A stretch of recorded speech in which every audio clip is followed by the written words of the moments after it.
Muy buenas tardes para todos. En primer lugar, quiero agradecerle al doctor Álvaro la gentil invitación a disfrutar, confío, este tema con ustedes. Es una charla que tiene tres enfoques. Uno, el de ingeniería por la acústica. Otro, de la arquitectura por las salas de concierto. Y el tercero es el tema artístico, que es la música. Sin embargo, siguiente, voy a arrancar por rendir un pequeño homenaje a una de las personas que más empujó en el siglo pasado la actividad cultural y muy especialmente la musical en la ciudad de Medellín. Estoy hablando del doctor José Gutiérrez Gómez, 1909-2006, abogado, economista, fue no solo un líder regional, sino nacional, con ejecutorias muy claras como empresario, líder cívico, gestor, con otros empresarios de iniciativas como la ANDI, el Seguro Social, las cajas de compensación familiar, el SENA, el Hospital Pablo Tobón Uribe, que en ese tiempo se denominaba el Hospital de la ANDI, la Universidad AFIT y muy especialmente la actividad cultural en Medellín, a través de la Fundación para el Teatro Metropolitano, que hoy lleva su nombre. Siguiente. El Teatro Metropolitano José Gutiérrez Gómez, que está ahí en el cruce de la Avenida del Río con la 33, fue el resultado de la demolición del teatro grande que tenía la ciudad en el centro, en el cruce de la playa con la carrera Junín, se llamaba el Teatro Junín, para dar paso al progreso con la construcción del edificio Coltejer.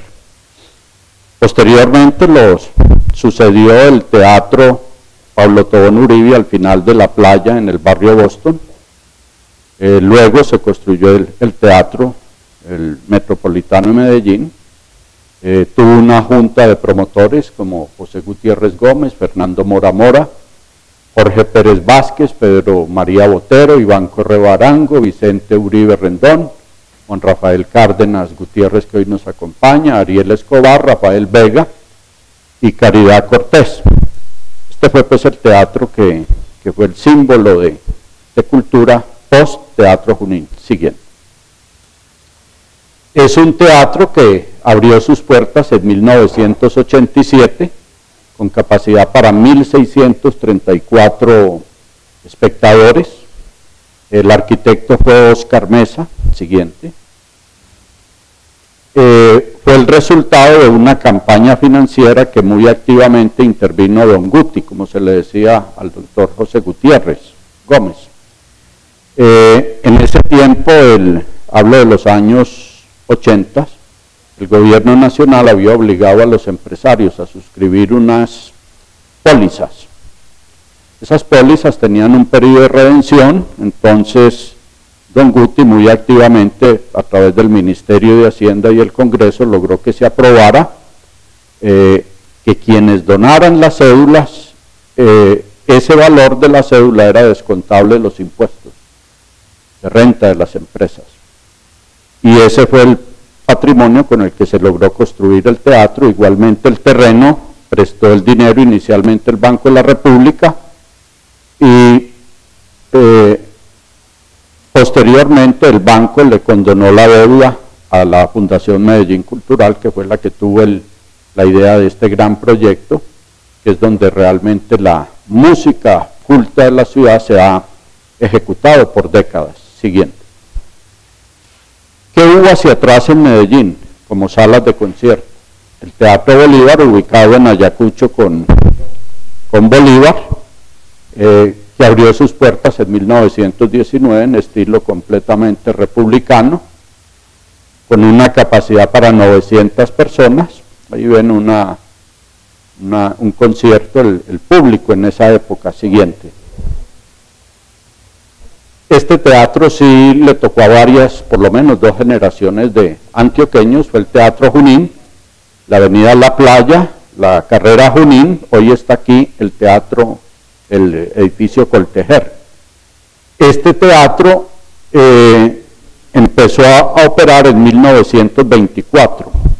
Inmediatamente terminada la Primera Guerra Mundial o Gran Guerra Europea, en 1918, un joven arquitecto ingeniero belga llamado el señor Gowarts se vino para Medellín y fue contratado para hacer los diseños del edificio de la gobernación, el Palacio Calibío, y también el Teatro Junín. Escuchen este dato, era para 3.500 sillas, en ese momento era el séptimo del mundo por tamaño, de manera de que en esos tiempos, hablo de 1924, Medellín pensaba en grande. En 1966 cerró sus puertas al público precisamente para dar lugar a la construcción del edificio Coltejer siguiente.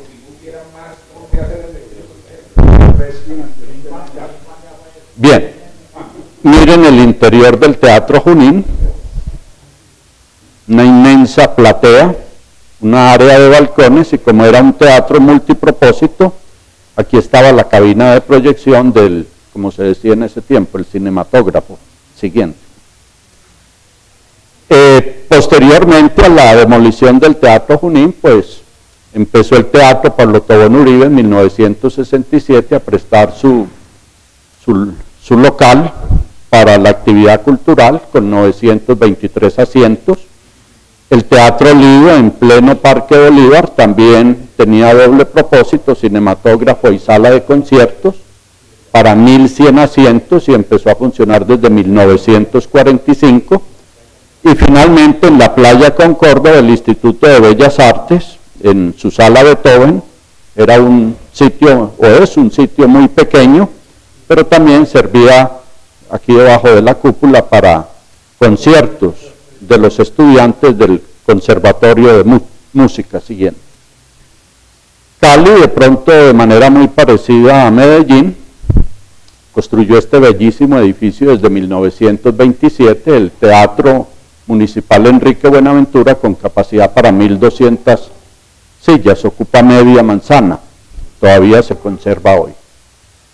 Por la época de los años 80, empezó el Banco de la República a estimular la actividad cultural en las ciudades.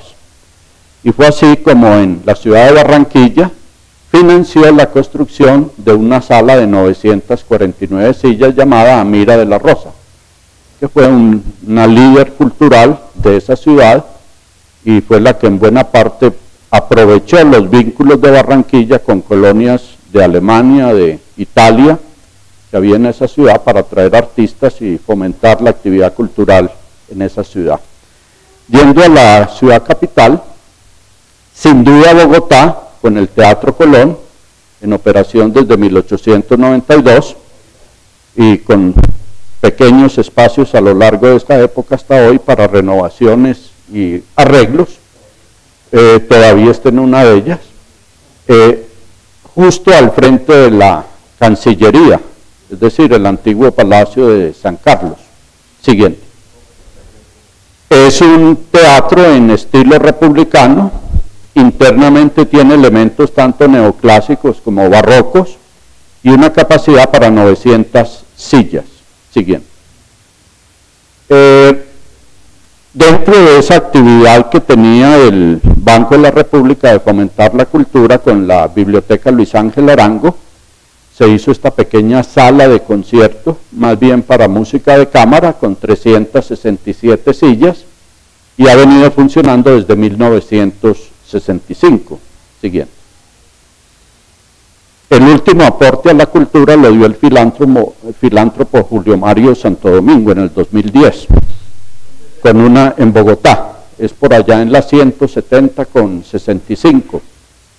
Hizo una donación de 55 mil millones de pesos, para construir este gran centro cultural, biblioteca, sala de conciertos. Entró en operación en el 2010, a él le tocó la inauguración. Siguiente.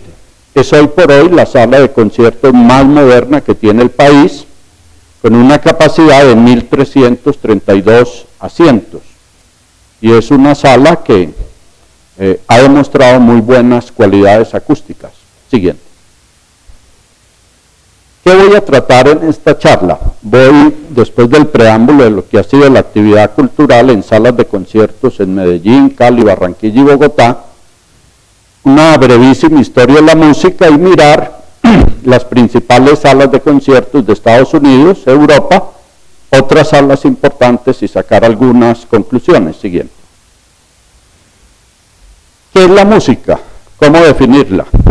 Es muy difícil desde el punto de vista sociológico y cultural. La definición más fácil es por el lado físico, paradójicamente, y esa es la que yo les voy a dar.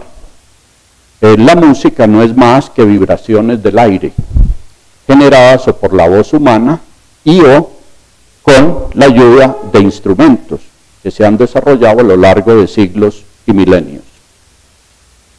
La música es el arte de organizar sensible y lógicamente una combinación coherente, óigase bien, de sonidos y silencios, utilizando los principales fundamentos, los principios fundamentales de la melodía, la armonía y el ritmo.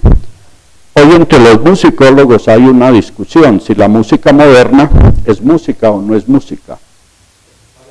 Los de la línea dura dicen de que probablemente no, porque un 90 o 95% es ritmo, y si acaso el 5% restante se reparte algo en melodía y algo en armonía.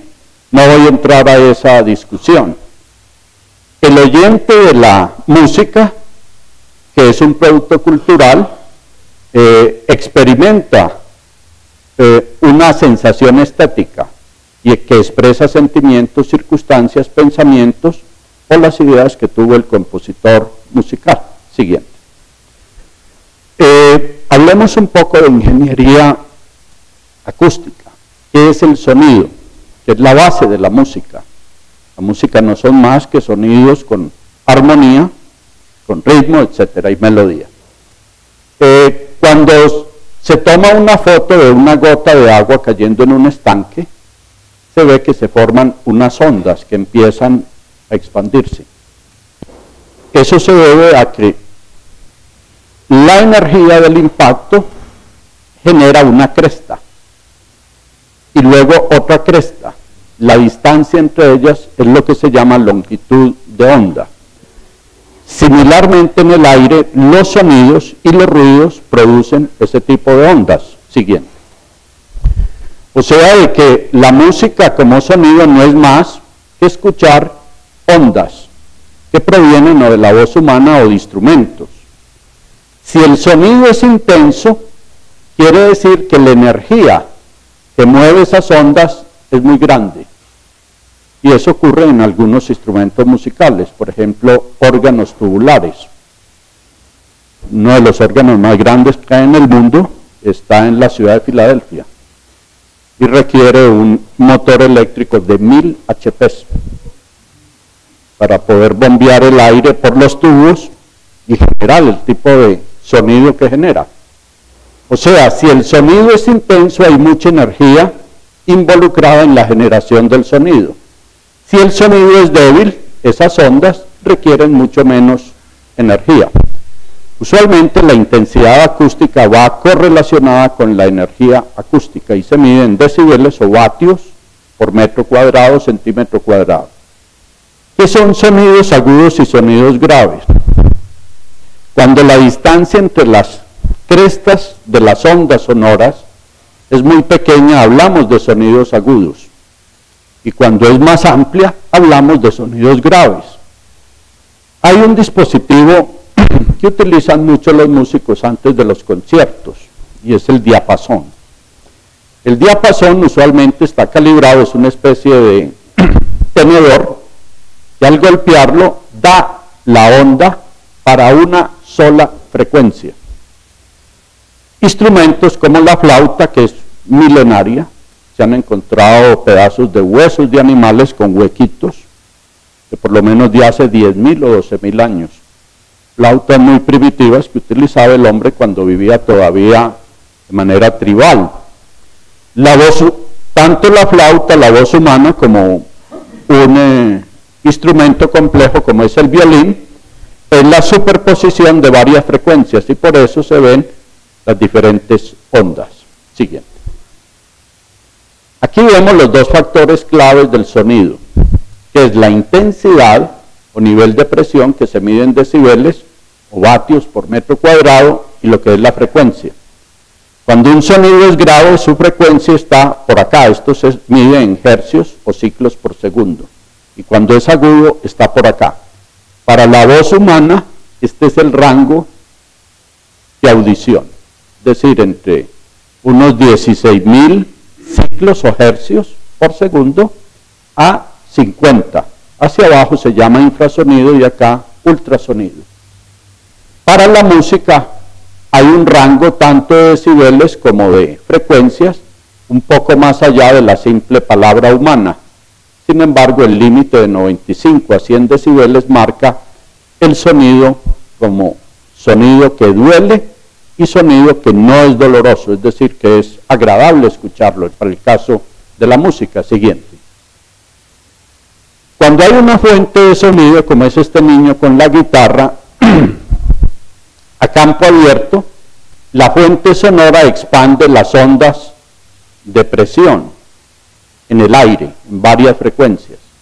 A medida de que yo me alejo, la intensidad que capta el oyente baja proporcionalmente inverso a la distancia al cuadrado.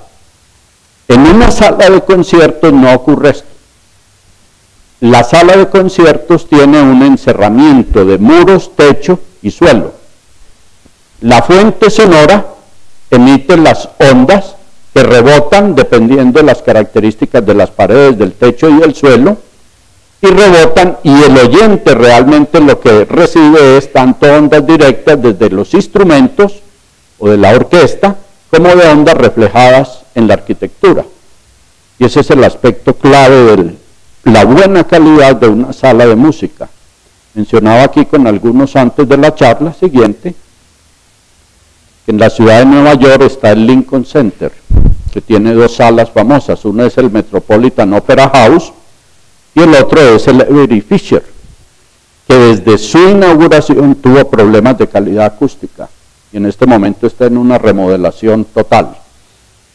Todo por dentro rasparon las paredes y están rediseñando con baffles y lo que se llama nubes electrónicas para bajar la reverberación, porque realmente no dio la expectativa que había sobre esa sala. Entonces la fuente sonora en un teatro, al dar contra las ondas que ella genera contra la pared, parte de esas ondas se refleja, parte la absorbe el muro o las cortinas o el material que hay allí, y parte se transmite al exterior del teatro. Lo cierto del caso es que el oyente entonces recibe directamente de los instrumentos ondas sonoras y ondas reflejadas de la geometría de la sala de conciertos. Eso es muy importante porque va a generar a la vez el oyente ondas que vienen directamente de los instrumentos o de la voz humana y ondas reflejadas, que dependiendo de las frecuencias siguientes y de las dimensiones del teatro, va a generar estos fenómenos. El verde y el rojo. El verde es que está la fuente sonora y el oyente. Entonces las ondas reflejadas y las directas se suman porque están alineadas. Entonces el sonido se oye mucho más claro y mucho más, ¿cómo diría yo? Enhancement en inglés. ¿Cómo? Amplificado. Amplificado. En cambio que el rojo es destructivo, cuando una onda va en esta dirección, en este punto, y llega a otra reflejada, pero exactamente opuestas, desfasadas. Entonces allí lo que se da es un resultado destructivo, un silencio. Por eso se explica el fenómeno que hay en algunos teatros, de que hay silletería que es absolutamente sorda. No se escuchan bien los conciertos, mientras que hay silletería donde el sonido es tal vez el óptimo. Siguiente. Entonces,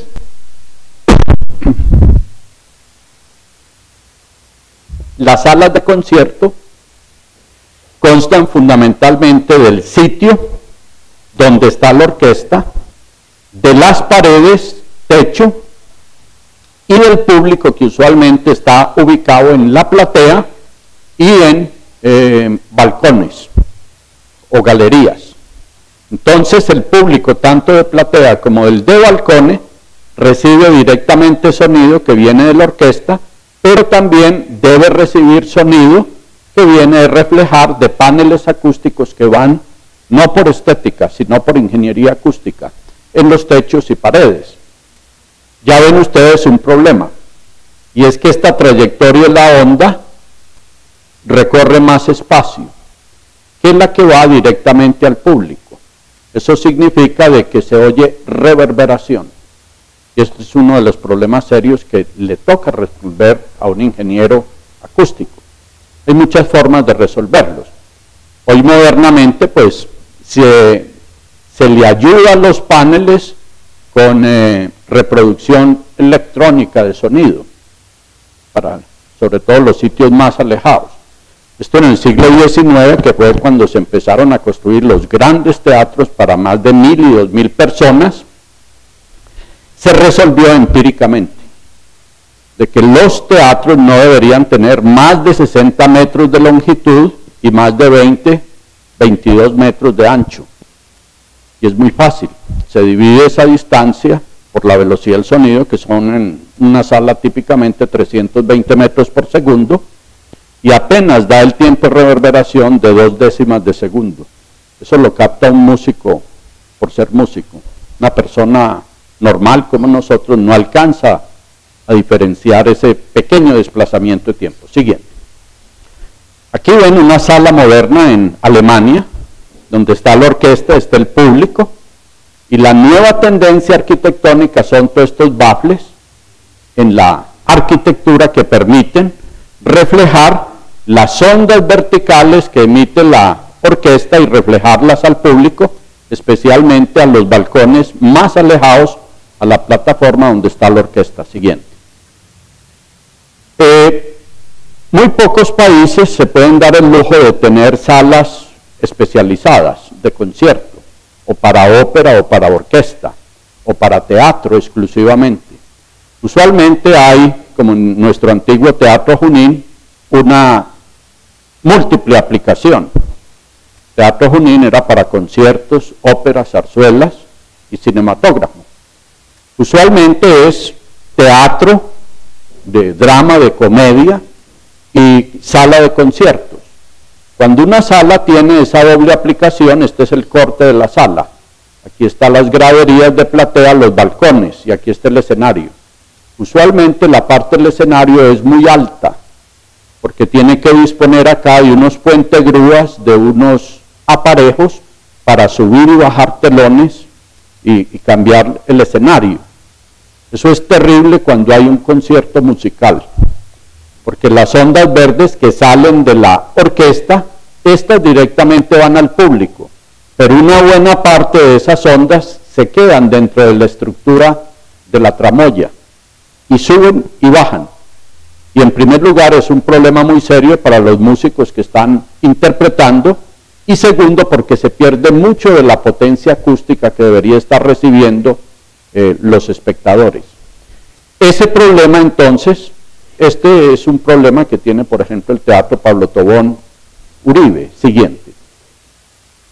Esto se ha resuelto con unas conchas acústicas que se colocan entre la orquesta y el edificio que tiene la tramoya del teatro. Esto obliga entonces a las ondas a salir, unas directamente a los espectadores y las otras por reflejo de esta techo o concha acústica. Ahí mejora un poco la calidad y la intensidad sonora que reciben los espectadores. Uh-huh.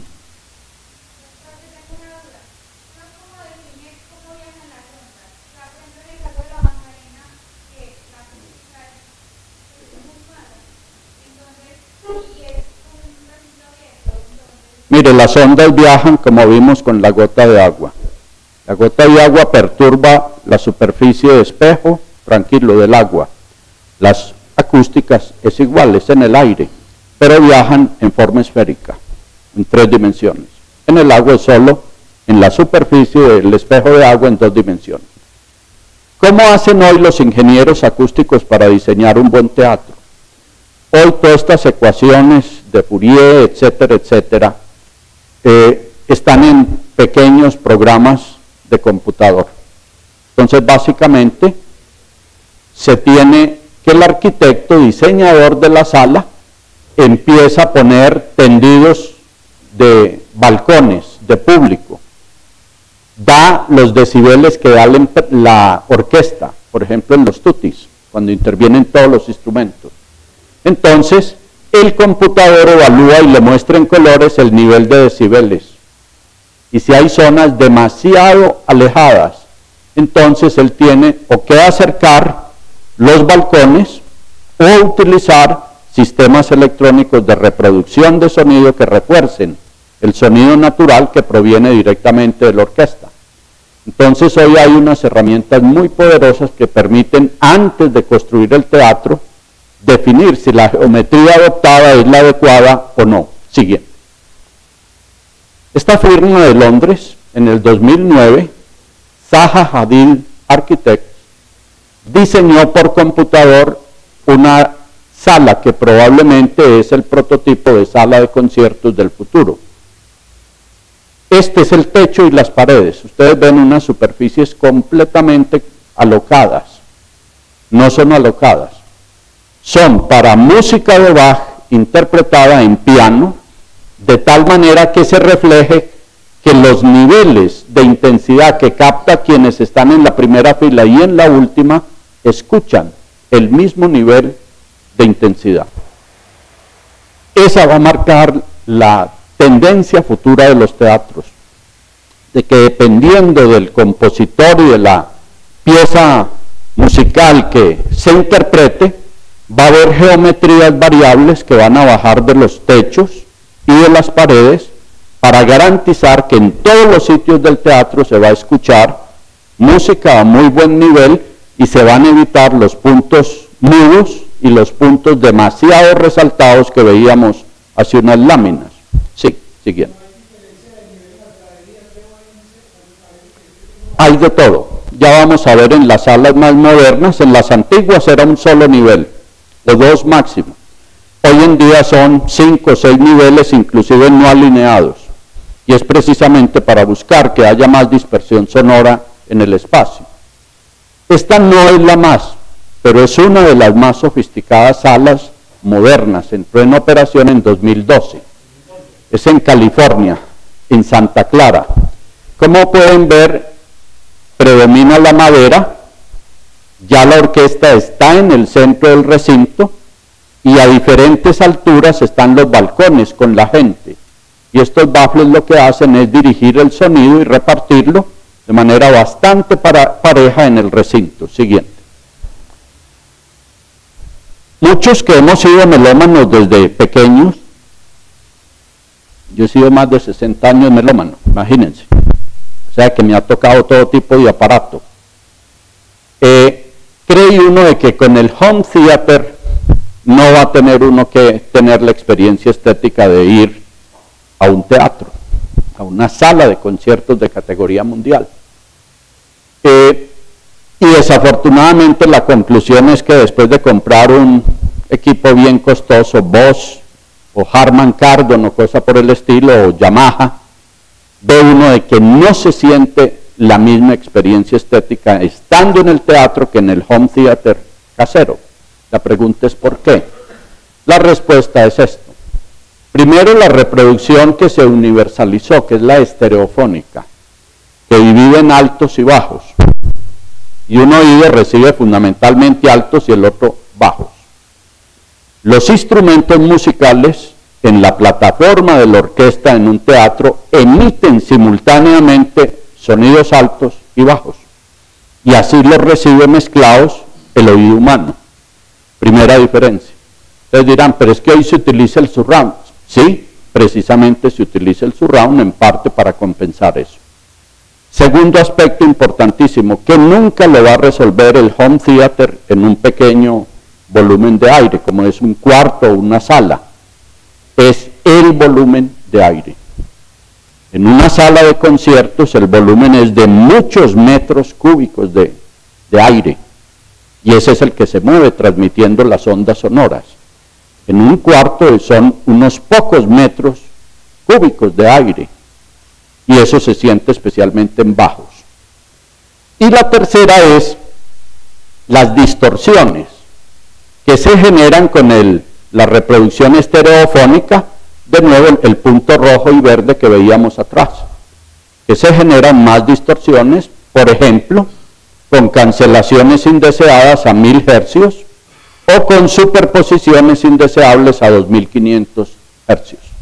De manera de que no hay otra solución sino pagar los 200 o 300 euros para asistir a una sala de conciertos de categoría mundial, y esa experiencia estética desafortunadamente no se puede reproducir en un home theater.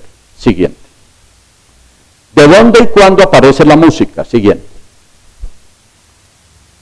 Recuerdo con mucho cariño los años 80. En ese tiempo pues no teníamos las personas las facilidades hoy del computador, en línea, casi todo. Pero había unas series de televisión increíbles. Carl Sagan con la serie Cosmos, para el estudio de la física. Bronowski con el ascenso del hombre. Y este fue el tercer personaje clave, que fue Yehudi Menuhin, virtuoso del violín, director de orquesta, profesor e historiador musical, con la música del hombre. Fue un poco el trabajo que décadas antes había hecho un gran humanista británico, Kenneth Clark, con una serie de la BBC que se llamó Civilización. Y era mirar a lo largo de la historia cómo las artes, la técnica, la tecnología y la ciencia habían interactuado entre ellas. Ahí prácticamente describe Yehudi Menuhin dónde nació la música y menciona muy rápidamente estos hints. En Sumeria hay testimonios de que ya había instrumentos musicales de cierto grado de complejidad hace unos 5500 años. Esto es Mesopotamia. En esos bajos relieves están instrumentos como el arpa, la cítara y la flauta. Siguiente. En tumbas del antiguo Egipto, desde el 1500 a.C., estamos hablando de 45 siglos para atrás, ya había en las tumbas que hoy se han descubierto dibujos de arpas con caja de resonancia, especies de laúd. Miren acá las clavijas, o sea que no es nada nuevo la clavija para tensionar las cuerdas. Habían instrumentos de viento e inclusive de percusión como los sistros y pequeños tambores. Siguiente. En Grecia la música era considerada una de las musas en el jardín de las diosas, de las ninfas. La diosa de la música se llamaba Euterpe. Siguiente. A los griegos de hace unos 23 siglos se les debe el primer intento demostrable hasta hoy de la notación musical. Es decir, que la música no se aprendía de memoria y se pasaba de padres, hijos a nietos de memoria, sino que se utilizaba la escritura. Esta canción en griego antiguo, encima se le ponían una serie de símbolos que significaban subir o bajar, cosa que después en la Edad Media se utilizó las neumas, y de las neumas, gracias a un trabajo de un monje benedictino, se pasó al tetragrama, y posteriormente de la Edad Media al Renacimiento ya sí viene la notación musical del pentagrama, que todavía utilizamos hoy. Siguiente. Los griegos mezclaban música, actores y bailarines en un sitio que se llamaba el teatro griego, fundamentalmente para presentar dramas. Siguiente, unos satíricos, otros verdaderas tragedias. De ahí vienen los nombres de los teatros modernos, utilizados en los teatros modernos: el proscenio, la escena, el coro, la parodia, el teatro y la orquesta. Esos eran los sitios donde en el teatro griego o había bailarines, cantantes, intérpretes de música o simplemente actores y poetas. Siguiente. En la Edad Media, como mencioné ahora, este monje benedictino, por allí cerca del año 1000 de nuestra era, Guido d'Arezzo, Arezzo era el pueblo, la población, cambió la notación que se había desarrollado en la Edad Media, que se llamaba de neumas. A través de estos símbolos se decía, aquí dice, rogamos te Domine, te rogamos Señor. Entonces, cuando los signos subían, esas neumas significaban de que la voz subía. Y cuando bajaba, significaba de que bajaba el tono, de agudo a grave. Posteriormente, aquí en la Edad Media se da el cambio de la notación de neumas al tetragrama.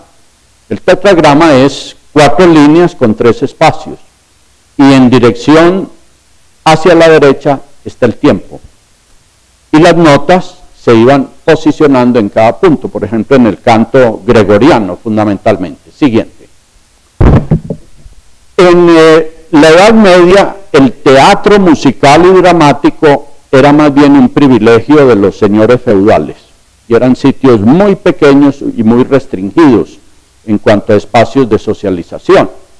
Esto funcionó desde el siglo XIV hasta el siglo XV siguiente.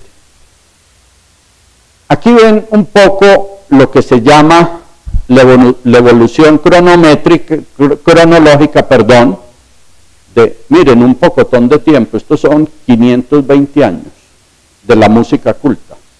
Está el Renacimiento en azul, donde es descollante el papel de un músico italiano, Palestrina. Luego aparece en verde el periodo barroco con Monteverdi, Frescobaldi, Lilli, Buxtehude, Corelli, Scarlatti, Albinione, Vivaldi, Rameau, Bach, Scarlatti otra vez, ya el hijo, y Händel y Pergolesi. Y aparece tal vez el periodo más corto pero más fructífero, que fue el periodo clásico, con unos verdaderos gigantes como Haydn, Salieri, Mozart y Beethoven.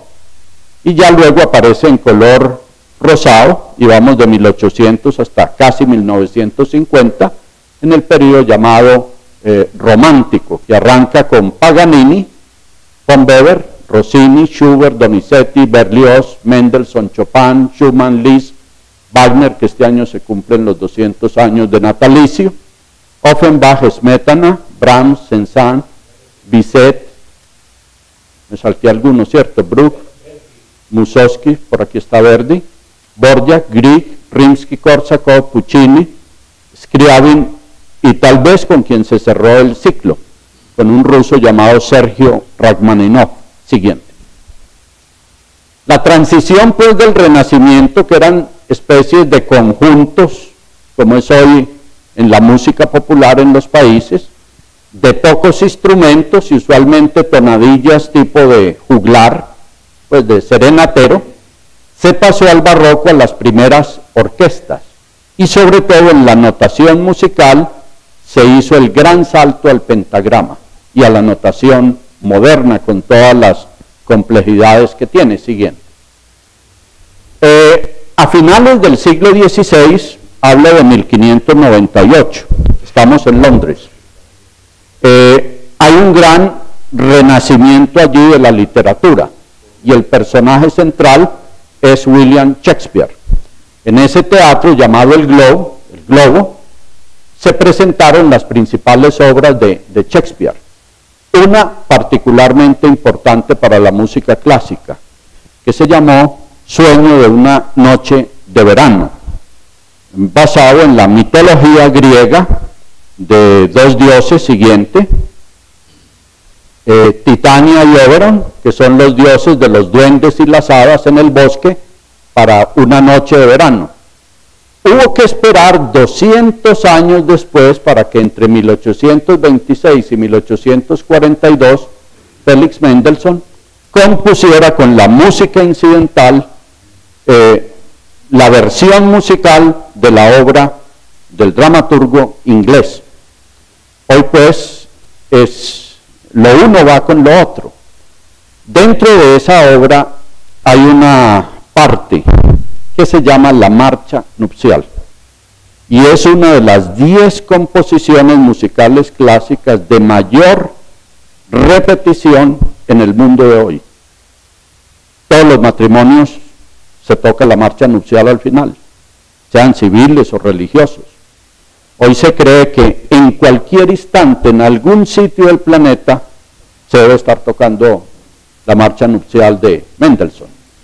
No olviden, aquí yo ya casi pues de solfeo poco sé, el ta ta ta ta ta ta ta ta siguiente.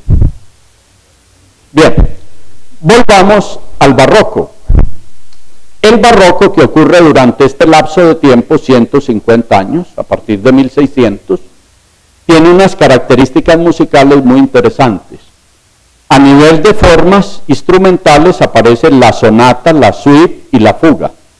Y a nivel de formas vocales humanas, la cantata, el oratorio y la ópera. Y hay tres personas descollantes en el mundo del barroco europeo musical. Y son Juan Sebastián Bach, Antonio Vivaldi y Georg Federico Händel. Siguiente. También en el barroco, y es clave para las salas de concierto que empiezan ya a evolucionar, ya no son salones de castillos y de palacios, sino sitios dedicados únicamente a la interpretación musical. Aparece la orquesta del periodo barroco, de 18 instrumentos. De un lado, los violines primeros, las violas, los chelos, los violines segundos, contrabajo, trompeta, percusión, timbales, fagot y oboe. Y el instrumento central es el clavecín, que usualmente el director de la orquesta lo tocaba y marcaba allí los principales compases. Siguiente. En este periodo barroco, que va del siglo XVI al XVIII, hubo un predominio de la música religiosa. No olviden que en ese periodo se da la reforma protestante y viene la contrarreforma y el tema religioso es dominante. Entonces las composiciones casi todas son dentro de las iglesias, abadías y catedrales, como esta iglesia que todavía se conserva en Leipzig, Alemania, la iglesia de Santo Tomás, donde Bach fue maestro de capilla. En el corredor central de la iglesia está la tumba de Bach. Siguiente. Este es el interior de Santo Tomás. Allí, en todas las iglesias de ese periodo barroco, se compuso entonces salmos, cantatas, oratorios y misas durante este periodo. Usualmente había un órgano movido por pedales, con bolsas de cuero llenas de aire para soplar los tubos, y había un coro, con o sin orquesta.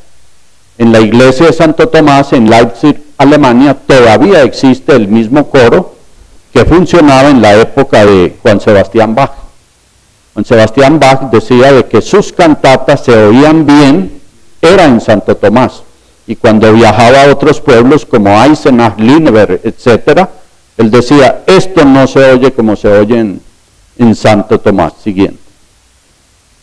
Bach, pues, es sin la menor duda el máximo exponente del periodo barroco.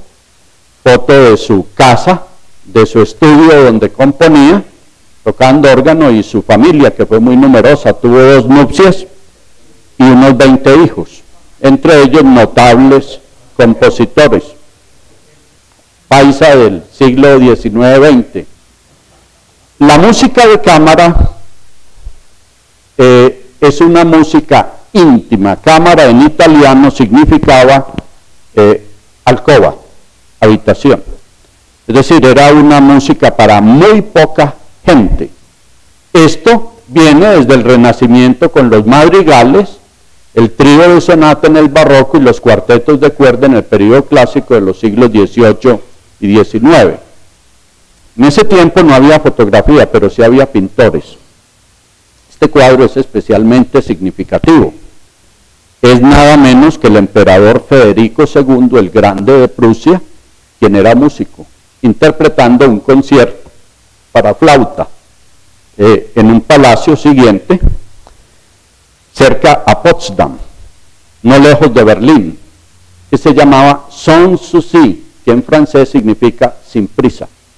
Y ahí el soberano se dedicaba a las artes, especialmente a la música. Este era el salón de música, hoy restaurado, donde se ve el clavicordio, y la música de cámara, los otros instrumentos, cuerdas y ocasionalmente vientos, especialmente flauta, pues allí se daban era conciertos de cámara, porque era algo muy íntimo para poca gente. Siguiente. En el clasicismo aparecen estas dos formas musicales, en la música instrumental, la sonata, la sinfonía, el concierto y el cuarteto. Y en música vocal continúa la ópera, el oratorio y los himnos. Beethoven fue un revolucionario y a él le gustaba hacer cosas que nadie antes había hecho como músico. Y fue por eso que en su cuarto movimiento, en la novena sinfonía, introdujo el coro. Eso hasta ese momento nunca ningún músico lo había hecho. Siguiente. Wolfgang Amadeus Mozart es considerado entre los 3 o 4 top compositores de música clásica. Él nació en Salzburgo, lo que hoy es Austria. Tuvo un terrible jefe, que era el arzobispo de Salzburgo, el hermano y pariente del rey, del emperador del imperio austrohúngaro del momento. Lo trataba como un absoluto lacayo, lo tenía de maestro de capilla. El señor, además de ser pues arzobispo, era político. Mozart no aguantó eso siendo muy joven y se voló prácticamente a Viena. En Viena empezó a dar conciertos y a hacerse conocer. Y fue inicialmente muy bien aceptado por esta fundación masona, que se llamaba la Casa de la Orden Teutónica o Alemana. Este era el salón donde él daba los conciertos. Era una cosa muy cerrada para esa logia masona en Viena. Siguiente. En ese tiempo, así como aquí hubo un Don Guti, allá hubo muchos Don Gutis que financiaban a los músicos, a las artes, los teatros. Este fue tal vez el más rico, exacto, que se llamaba el príncipe Nicolás Esterházy. Tenía varios castillos y siempre en el castillo, en la parte central, estaba la sala de conciertos. Observen esto. En esas salas de conciertos, a finales del siglo XVIII y comienzos del siglo XIX, Beethoven, Mozart, Haydn y otros interpretaron y estrenaron grandes obras. Siguiente. Ya entonces la orquesta tiene que crecer más, porque hay compositores que hacen exigencias de mayor número de instrumentos, y entonces se desarrolla el modelo de orquesta llamado de Mannheim o de Viena en el siglo XVIII, y ya se pasa a 59 instrumentos. Primeros violines, segundos violines, violas, violoncelos. Los instrumentos de viento se clasifican en maderas y cobres o metales, y aparecen instrumentos de percusión. Ya las orquestas son típicamente de casi 60 instrumentos. Siguiente. En Viena hubo un teatro particularmente importante porque marca la democratización de la música clásica, que hasta ese momento solo se hacía en salas de grandes palacios y de castillos, para la élite, para la nobleza y para la realeza. Ahora ya la realeza en Austria empieza a financiar teatros populares, lo que se llama el Volksoper, salas de ópera popular. Uno de ellos en Viena fue el Theater an der Wien, quería decir al otro lado del río Viena, que fue escenario de estrenos de obras tanto de Mozart como de Beethoven, el primero en 1791 y de Beethoven en 1805. Esto es lo que queda de la fachada del an der Wien hoy en día.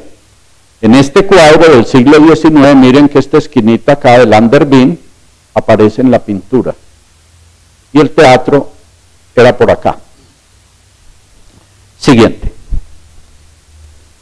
Tal vez la obra más importante y de las póstumas de Mozart que se estrenó en el an der Wien fue en 1791, La flauta mágica. Es una obra influenciada por por el promotor económico, el empresario que gestionaba los conciertos de Mozart, que se llamaba el señor Schikaneder, judío masón, Schikaneder.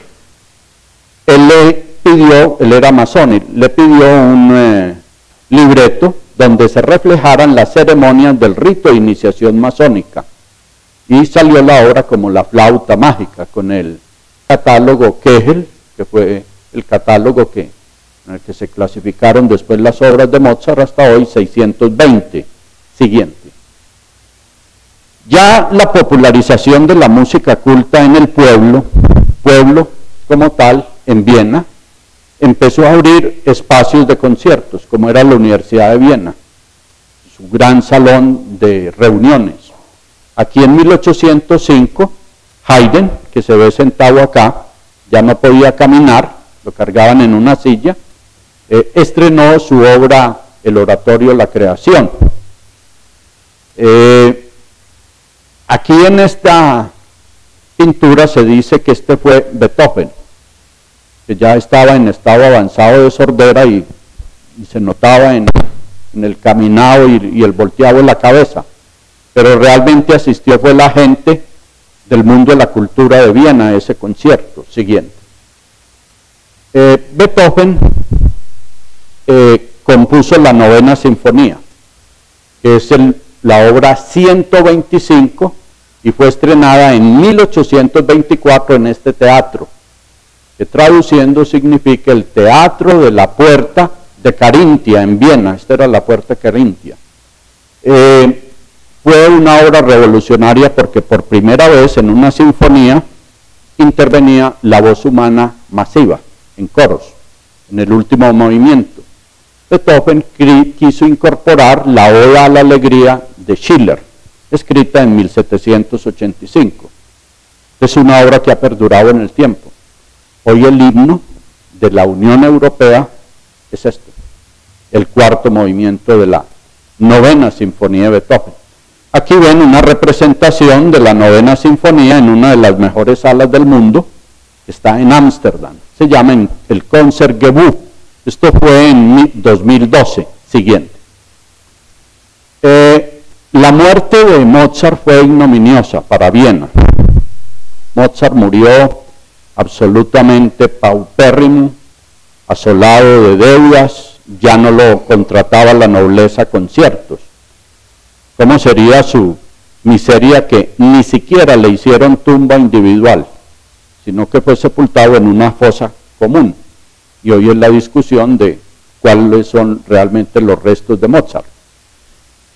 Beethoven escapó de eso, porque él también murió en Viena, pero había un sentimiento de culpa con Mozart, que había sido el compositor más importante de su época cuando murió, que eso no volviera a ocurrir con Beethoven, cuando este murió en marzo 26 de 1827.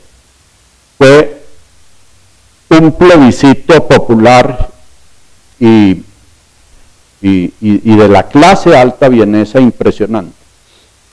Los cronistas de la época dijeron que asistieron más de 20.000 personas al entierro de Beethoven, de manera de que se evitó que se repitiera la historia de ingratitud que había ocurrido con Mozart. En el sepelio intervino el mayor dramaturgo que había en ese momento en Viena, el señor Franz Grillparzer, que dijo lo siguiente: pero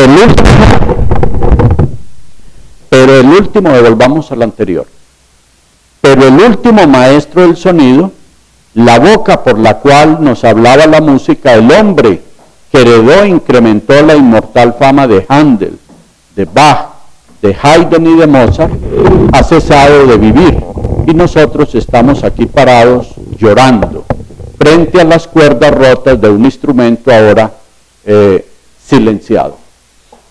Esto pues no hace rima en español, pero en alemán es perfecta la rima. Siguiente. En resumidas, entonces, podemos decir que en el periodo barroco, estos fueron los grandes compositores: Vivaldi, Purcell inglés, Bach y Händel. Lili también, que este era el compositor de la corte de Luis XIV. El periodo romántico, clásico, empieza con Haydn, Mozart, Beethoven, siguiente. Ya los clásicos son sucedidos por los románticos. Este año mencionaba que se celebran los 200 años de Ricardo Wagner. Él coincidió con la época que Alemania no era una nación, era un conjunto de principados, de ducados, etc. A él le tocó vivir en Baviera, o Bavaria, como decimos nosotros. En ese tiempo había un monarca que se llamaba Ludovico II, bastante loco, por cierto, y contrataba periódicamente a Wagner para que fuera a su castillo en la Nueva Piedra del Cisne, allá en Bavaria, y le calmara pues sus grandes depresiones tocando música. Siguiente. Los grandes músicos románticos arrancan con Paganini, Schubert, Mendelssohn, Chopin, Liszt, Brahms, Wagner, Tchaikovsky, siguiente, Dvorak, Saint-Saëns, Mussorgsky, Rimsky-Korsakov, Verdi, Mahler, Elgar, y termina esto casi en los años 50 con Sergei Rachmaninoff, siguiente. ¿Dónde se interpreta entonces la música culta? Sin duda en las salas de concierto de categoría mundial para los países que ya hoy, por los avances en instrumentos, tienen orquestas sinfónicas, como ven ustedes, que constan de 3 grandes grupos de instrumentos: cuerdas, frotadas como el violín, la viola, el violonchelo, el contrabajo, la pulsada como el arpa y la percutida como el piano, que es el sucesor del spinetta, el clavicordio, el clavecín, etc. Por viento están las maderas, flauta travesera o traversa, así, clarinete, oboe, fagot, contrafagot, y por el lado de los metales o cobres, trompa, trompeta, trombón y tuba. Por percusión está la determinada, que son los timbales y las campanas o glockenspiel. La indeterminada son cajas, castañuelas, platillos, panderetas y triángulos. Siguiente. Ya las orquestas modernas son de 80 instrumentos o más, y eso obliga a los teatros a tener dimensiones adecuadas para el tamaño de la fuente sonora. Siguiente. Entonces miremos muy rápidamente algunas de estas salas. Siguiente.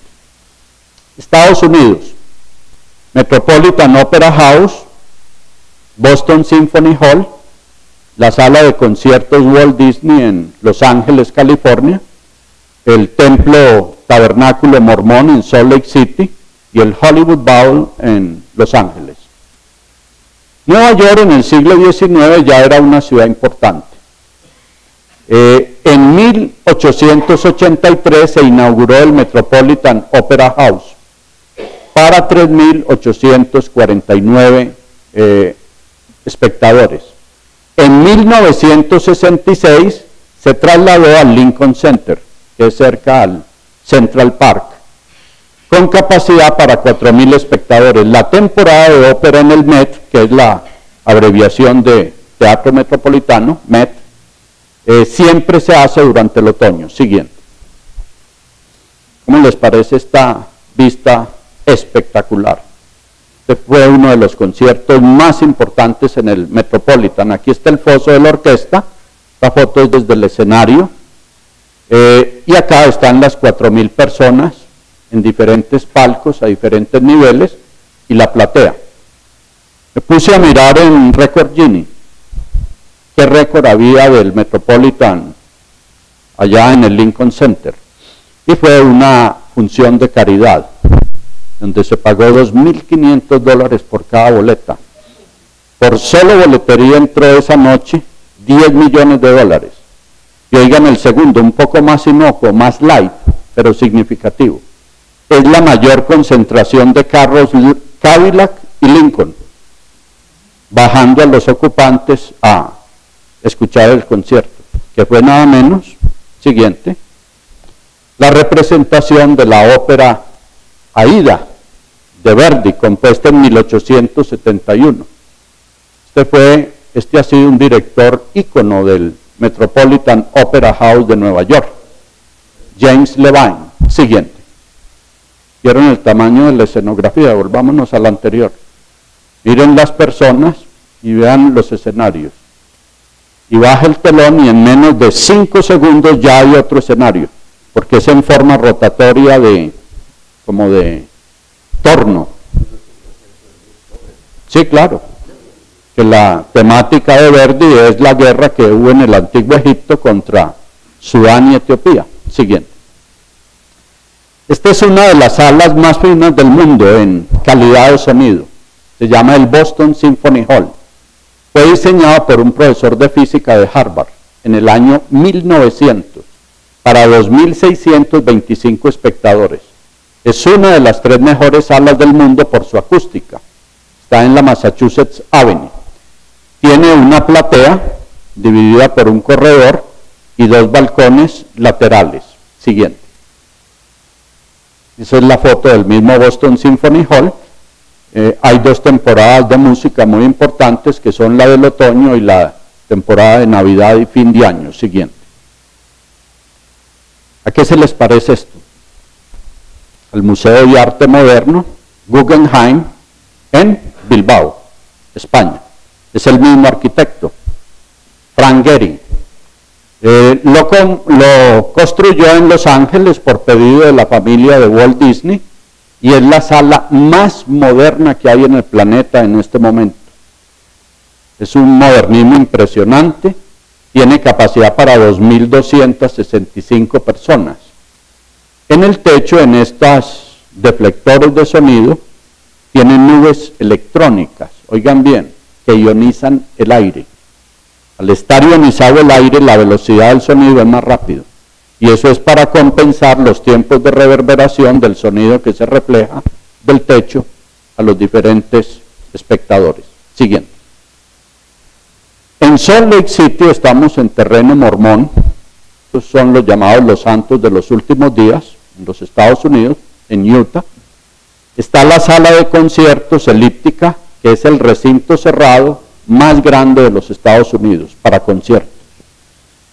Caben 8.000 personas y fue construido en 1867. Miremoslo internamente. Aquí tienen un órgano gigantesco, sinfónico, coro de 400 personas y la orquesta. Y 8.000 espectadores. Recientemente fue remodelado, porque fue construido en maderas del Valle de las Secuoyas, en los Estados Unidos, hace más de 100 años. Y no utilizaron muchos clavos, sino pasadores de madera. Entonces había el temor de que pudieran estar deteriorados. Es el lugar más insólito para una sala de conciertos. Es un almacén Macy's en la ciudad de Filadelfia. Es el órgano más grande del mundo que funciona en este momento. A finales del siglo XIX, Estados Unidos ya era un país que se mostraba al mundo como industrial y poderoso. Entonces, en la Feria Mundial que se hizo en Filadelfia, por allá en 1890 y pico, el hombre más rico de esa ciudad, que se llamaba John Wanamaker, dijo: vamos a descrestar a los europeos. Vamos a tener un pabellón musical que ni siquiera el más grande de Europa lo supere. Consiguieron los mejores organistas europeos, se los llevaron para que ayudaran a diseñar el órgano. Es un órgano de 28.482 tubos y 729 registros. Esta es la consola que está acá. Este es un almacén Sears, varios pisos, y hay tubos que miden 30 pies de altura. O sea, estamos hablando de unos 13 metros. 40, 50 centímetros de diámetro. Hay un dicho que cuando en ese órgano se interpretan las pasacaglias de Bach o la gran pieza sinfónica de César Franck, las luces de Filadelfia titilan por la demanda de electricidad del motor para mover el compresor. Eso pues ya no debió ocurrir, pero pudo haber ocurrido al inicio. Hay un teatro tipo Epidauro, el de la antigua Grecia, cerca en Los Ángeles. cerca a Hollywood, que se llama el Hollywood Bowl. Es para 18.000 asistentes.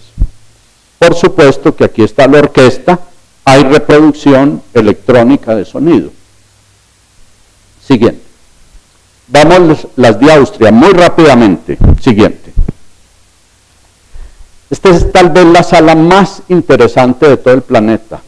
Se llama el Club de Música, la sala del Club de Música de los Amigos de la Música de Viena. La Ópera Estatal de Viena, la Ópera del Pueblo de Viena, la Casa de los Conciertos de Viena y el Festival de Música en la ciudad de Salzburgo, donde nació Mozart. Y finalmente en esa misma ciudad, el Mozarteum. Rápidamente.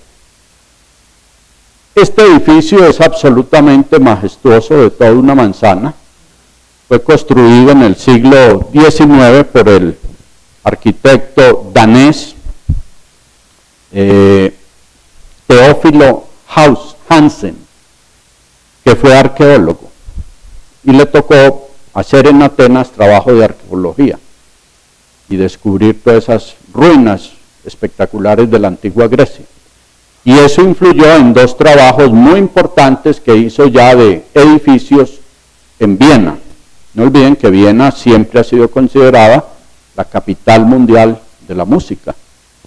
Entonces él se la lució con este edificio gigantesco. Es un edificio que se hizo en 1870. Esta sala se llama el Salón Dorado.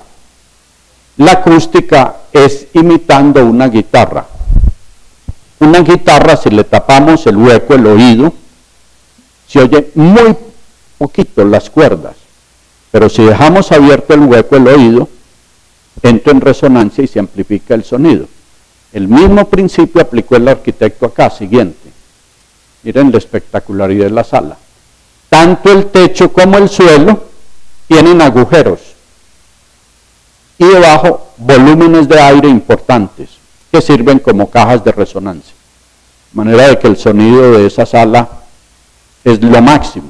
De nuevo cumple las antiguas medidas mágicas, 60 metros por 20 metros y una capacidad para 2.044 asistentes. Siguiente.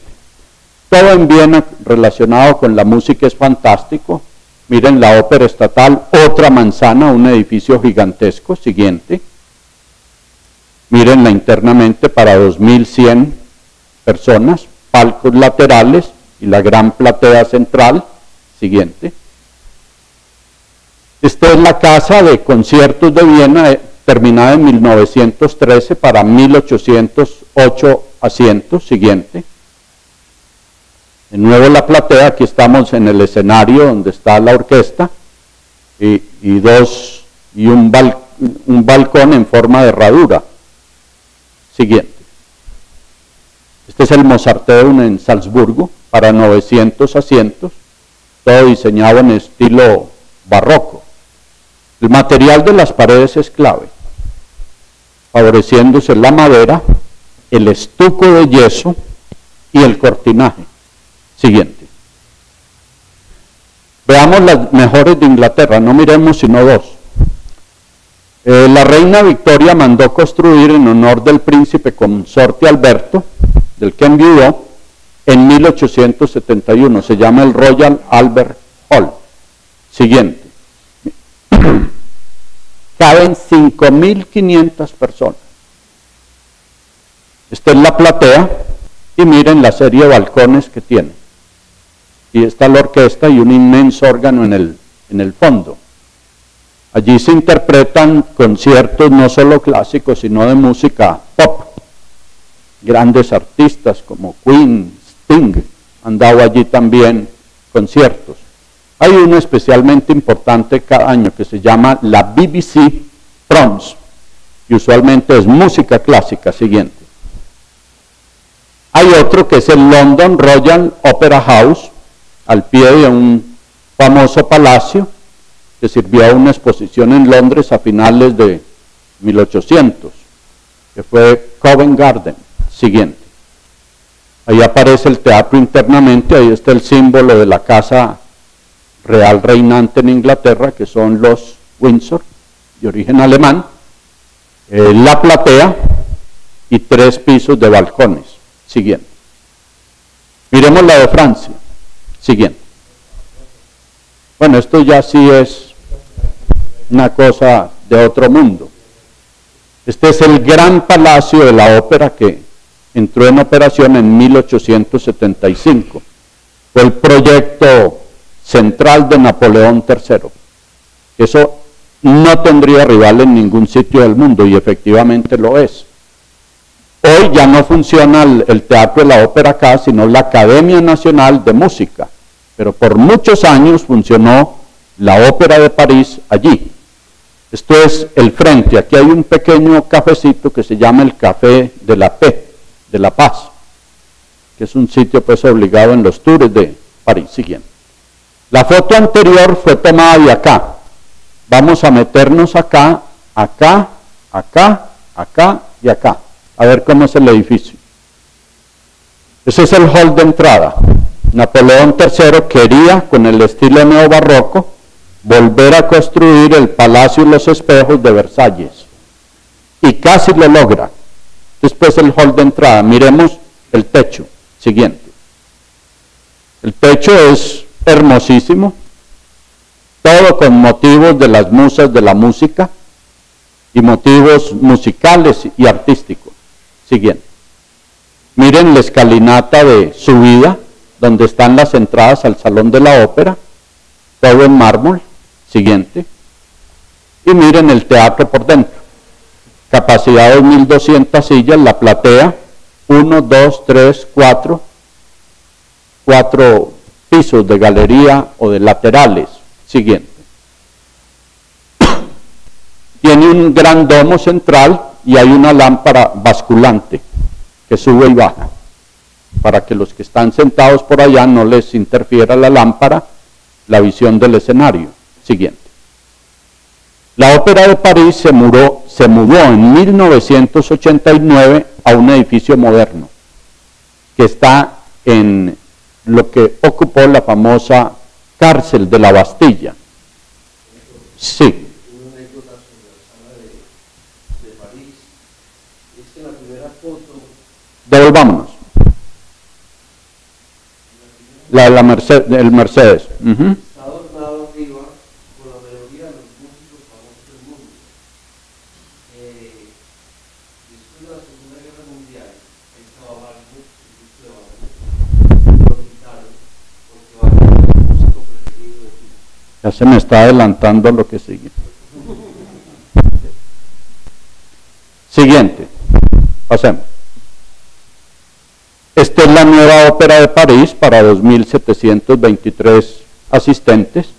Es un diseño moderno. Miren estos voladizos para tener la gente. Y de nuevo el diseño acústico es fundamental. Siguiente. Miremos las de Alemania. Próximo. Estaba todavía la Guerra Fría con Berlín Oriental y Occidental, y en 1963 se aprobó en Alemania Federal construir muy cerca al muro estas 2 salas de concierto, que se llaman la Philharmonie, la sala grande y la sala de música de cámara. Es un diseño, siguiente, revolucionario. No olviden, 1963, el arquitecto fue Hans Scharoun. La orquesta ocupa el centro del teatro y en sus alrededores hay palcos a diferentes niveles. La forma, el edificio visto de lado parece un arca de Noé.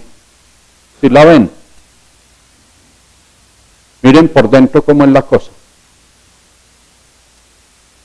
La orquesta en toda la mitad, los coros y diferentes bandejas con público, todo alrededor de la orquesta.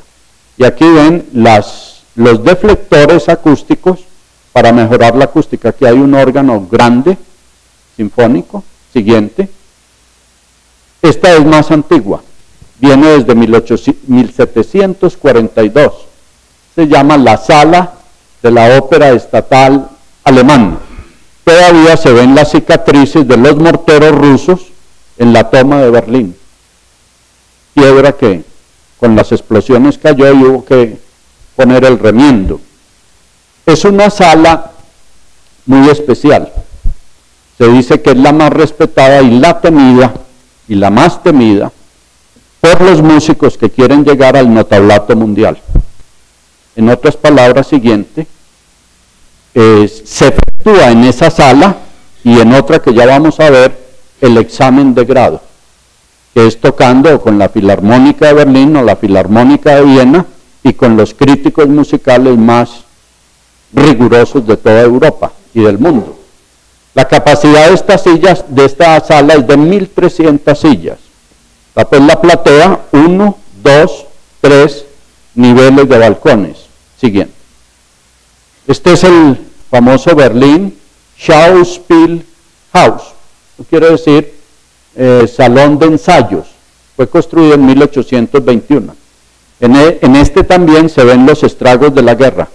Los diferentes colores de piedra fueron remiendos que hubo que hacer después de la toma de Berlín por los rusos, que prácticamente destruyeron la ciudad. Observen el interior de esta sala. Aquí es donde los grandes pianistas, los grandes violinistas, los grandes solistas y directores de orquesta presentan su examen. Con relación a los músicos, aquí ocurre una cosa muy curiosa. Esto es en Alemania, en Berlín. En toda la pared lateral ven ustedes bustos y son de grandes músicos alemanes. Ahí pues no aparece ninguno francés. Ahí no aparece Lilin, no aparece Couperin, Rameau, ninguno de esos. Siguiente. La ópera de Dresde, llamada Semperoper, porque el arquitecto se llamaba Semper, fue inaugurada en 1841 y fue prácticamente destruida en su totalidad en 1945 por un bombardeo británico. Fue reconstruida y nuevamente entró en operación en 1985. Siguiente. Miren, en febrero de 1945 lo que quedó de la ópera. Todo ruinas. Y sin embargo fueron capaces, siguiente, con archivos de planos de volver a reconstruir todo con los dibujos, las pinturas, los decorados que tenía desde el siglo XIX. Siguiente. Hablemos de este caballero, Ricardo Wagner. Muy brevemente, se cumplen 200 años. Este es el salón de conciertos de Bayreuth. Es la única sala de conciertos del mundo donde el arquitecto fue un músico y fue Ricardo Wagner. Siguiente. Él, ayudado de un dibujante y de un arquitecto, hizo los planos del edificio, que tiene capacidad para 2.000 sillas. Desafortunadamente Wagner entró en la lista negra con el nazismo, no porque él fuera nazi. Hitler vino décadas después, sino precisamente por el enamoramiento de Hitler sobre la música de Wagner. Siguiente. Wagner fue un compositor romántico que le dio por escribir obras sobre las mitologías germánicas. La más famosa se llama la tetralogía del oro del Rin, de las valquirias, del ocaso de los dioses y de Sigfrido, que se llama el anillo de los Nibelungos. Hitler era particularmente adepto a escuchar en Bayreuth el festival anualmente, especialmente su obra favorita, el ocaso de los dioses. Aquí lo ven llegando a una de esas presentaciones en el periodo 34 a 1939, y están los descendientes de Wagner, nietos y prima, y aquí saludando a la multitud desde una de estas ventanas del teatro. Wagner entró en lista negra precisamente no por culpa de él, sino de uno de sus fans, como fue el caso de Hitler. Algunos dicen que el ocaso de los dioses era premonitoriamente lo que le tocaría al Führer en el búnker de Berlín en ese abril de 1945. Otra sala de conciertos en Alemania importante es donde está el mayor órgano de Europa, que es en la población de Passau. tiene 17.700 tubos y 233 registros. Está en un templo barroco. Toda esta cantidad de figuras mejoran notablemente la acústica, porque evitan el reflejo, la reverberación siguiente. Ya vamos a acabar. En Berlín, y viene también de la época nazi, un enorme teatro, copia del Epidauro, parecido al Hollywood Bowl, es el más grande del mundo, 22.000 espectadores. Y es también mejorada la acústica con reproducción electrónica de sonido. Siguiente. En Italia solo hay dos que vale la pena mencionar, uno en Venecia y el otro en Milán. El de Venecia es muy pequeño, viene desde prácticamente casi que el Renacimiento, se llama La Fenici, en 1792, varias veces se ha quemado, pero el realmente grande e importante de Italia, siguiente, es la Scala de Milán, siguiente, esta era La Fenici. Es un edificio gigantesco de una manzana, por ahí desfilaron grandes estrellas de la ópera, Caruso, María Callas, Pavarotti también pasó por allí, siguiente. Es un teatro enorme, 3.000 asientos, 1, 2, 3, 4, 5 y 6 balcones laterales. Está el puesto de honor del antiguo Dux del norte de Italia.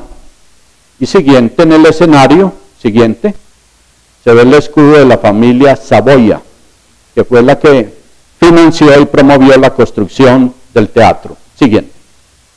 Por el lado de Rusia, menciono solo 3 casos. El Teatro Bolshoi, construido por los zares desde 1776, estilo completamente neoclásico, está en Moscú. Hace unos años fue completamente remodelado. Todo esto es repujado, es madera tallada, forrada en laminilla de oro. Para que se imaginen, pues, 1.700 personas. Este era el antiguo palco de los zares. En la época soviética no se dejaba utilizar esto por los gobernantes, sino palcos laterales. Siguiente. Después de la renovación del 2011, el 18 de noviembre, se volvió a reinaugurar el Bolshoi con el ballet La Bella Durmiente. Siguiente. En San Petersburgo, el antiguo Leningrado, al norte, este es el Salón Filarmónico. Este es histórico. No olviden que durante la Segunda Guerra Mundial hubo el sitio de Leningrado, que duró un par de años por parte de los nazis.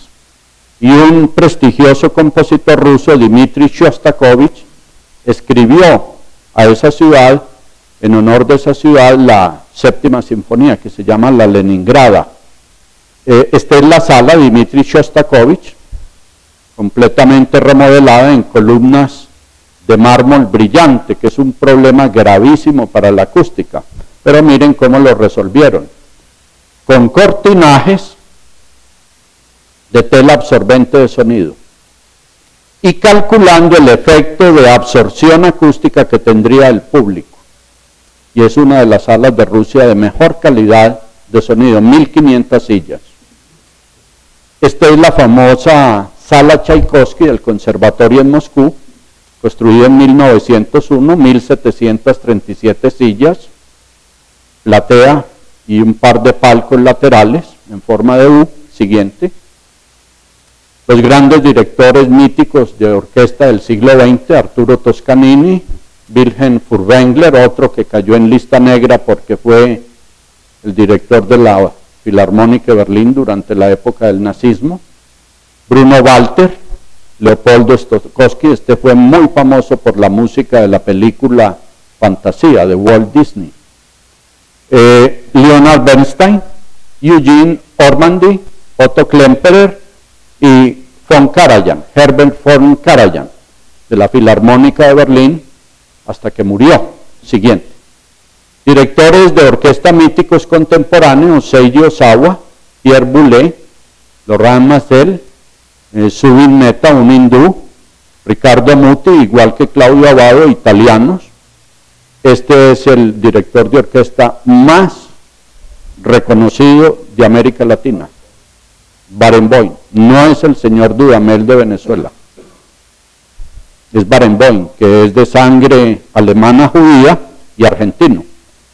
Y la nueva estrella, que es medio loco, es Simon Rattle, inglés, que paradójicamente dirige hoy, es el director en propiedad de la Filarmónica de Berlín. Siguiente.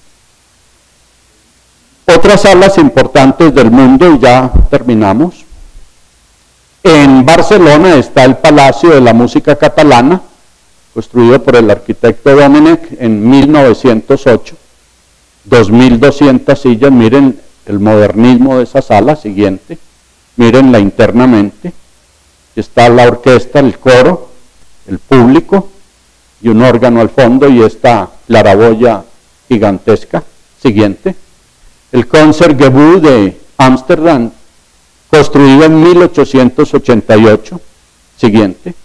Considerada una de las mejores salas por acústica del mundo. 2.037 sillas. Siguiente. La Sala Rudolfina o Teatro Nacional Antonin Dvořák en Praga, construido en 1884, 1.200 sillas. Siguiente. El interior. Próxima. Doctor Joel. La sala de la ópera en Sydney, una arquitectura absolutamente desconcertante, semeja carabelas, y miren internamente la sala. Está la orquesta y rodeada de diferentes niveles el público, y allá atrás el gran órgano sinfónico, y miren toda la cantidad de dispositivos acústicos para garantizar óptima captación en el público. Siguiente. En la ciudad capital de Estados Unidos está el Centro Kennedy para las Artes Escénicas. Este es el famoso edificio de Watergate, el del escándalo de Richard Nixon. Fue construido en 1971. Esta es la sala de conciertos. Esto fue un esfuerzo internacional. La sala de conciertos tiene una capacidad de 2.442 sillas. Todo lo que es lámparas, que son en cristal de roca cortado sueco, las dio Suecia. Los tapetes los dio Turquía. La madera viene de Finlandia.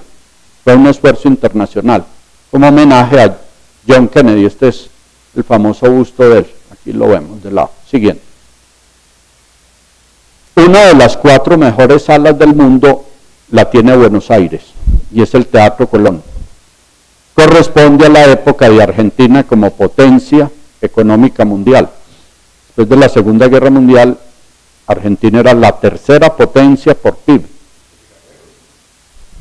del mundo, después de Estados Unidos, Canadá y Argentina. Esa era la despensa del mundo, en trigo, en carne, alimentos en general. El Teatro Colón es impresionante, es también de una manzana. Siguiente. Miren que tiene su aire a la Ópera de París en el vestíbulo. Muy bonito internamente el decorado. 2.487 sillas. Siguiente. Los venezolanos en la época de Carlos Andrés Pérez, de que había que sembrar el petróleo en educación y cultura, construyeron el Teresa Carreño en el centro de Caracas, 1983. Es una sala de 2.405 sillas. Miren los tendidos allá arriba, intermedio y el central. Siguiente. Venezuela tiene un sistema nacional de orquestas sinfónicas juveniles y de coros desde 1975. Este señor, economista, abogado y músico, fue el promotor, se llama José Antonio Abreu. El sistema de orquestas juveniles acoge hoy en Venezuela más de 300.000 niños y jóvenes. Desafortunadamente esto lo tomó el presidente Chávez como el ícono de propaganda a nivel internacional. Siguiente. ¿Qué conclusiones podemos sacar sobre esta charla? Y ya termino. En primer lugar, las 4 mejores salas del mundo, según este crítico musical del New York Times, son el Boston Symphony Hall, Concertgebouw de Ámsterdam, el Musikverein de Viena y el Teatro Colón de Buenos Aires. Siguiente. En Medellín hubo empresas que por mucho tiempo tuvieron una actividad de patrocinadores fuertes, duros, gracias a la actividad de Don Guti de Medellín Cultural, como fue el caso de Suramericana. Yo me acuerdo de los conciertos de Suramericana, que llamaba uno por teléfono y reservaba el cupo, y llegaba ya al teatro, y eran muy buenos artistas. Igualmente Cementos Argos, la Cámara de Comercio de Medellín, en su teatro de la Avenida Oriental, la Universidad FIDE en los últimos años, la Banda Sinfónica de la Universidad de Antioquia, la recuerdo en las retretas del Parque Bolívar los domingos, la Red de Escuelas de Música de Medellín y de Antioquia, que esto surgió con Álvaro Uribe como gobernador, y las escuelas Yamaha hoy en día. Siguiente. ¿Qué futuro le aguarda la música culta en Medellín? Sin duda, los jóvenes, o por la Orquesta Sinfónica de la Universidad AFIT, o por todas estas otras organizaciones que hay, incluyendo a Fundación Prolírica, redes de música, etc. Siguiente. Hay un caso especial que cumple este año, del 83 al 2003, estamos hablando de 3 décadas, y es el gran esfuerzo y dedicación de la Orquesta Filarmónica de Medellín gracias a la labor de Alberto Correa, músico, médico. Siguiente. Conclusión, las salas de concierto han sido un indicador de cultura de países desarrollados. Sin duda el epicentro de este fenómeno es Europa, Norteamérica, por el poder del dólar y el interés en mostrarse al mundo como un país poderoso y culto. En el caso nuestro de Colombia, pues esto empieza en el siglo XX prácticamente, como arrancamos la charla, con los teatros de Medellín, de Cali, Barranquilla, Bogotá. En Medellín la tradición se remonta a los teatros Bolívar, Junín, Pablo Tobón y Lido. Hoy se difunde a través del Teatro Metropolitano, de AFIT y de la Universidad de Medellín, entre otros, contando con el apoyo de empresas privadas y de algunas entidades públicas. Sí es preocupante la apatía de jóvenes y niños ante la música culta, ya que muchos son atraídos por la fácil subcultura reinante de la música moderna, aquella que tiene mucho ritmo pero poca melodía y armonía, verdadera negación estética como manifestación cultural. Esas eran pues las ideitas que quería comentar con ustedes. ¿Se puede hacer preguntas?